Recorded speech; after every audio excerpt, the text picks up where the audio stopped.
பேசினா நேத்திக்கு அட்டன் பண்ண இன்டர்வியூவில் செலக்ட் ஆகியிருக்கான். அதனால் என்னைக்கு ஜாயின் பண்ணுறீங்கன்னு சொல்லி கேட்குறதுக்கு தான் ஃபோன் வந்திருக்கு.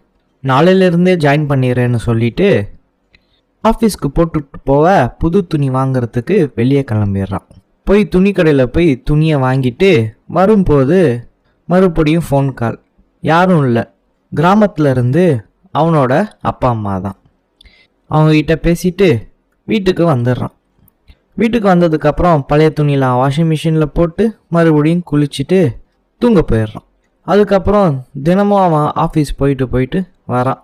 ஒரு வாரம் கழித்து இதே போல் ஆஃபீஸ் போயிட்டு வீட்டுக்கு வரும்போது ஒரு நாய் அவன் காய போட்ட துணியை கவ்விட்டு அப்படியே ஓடுது.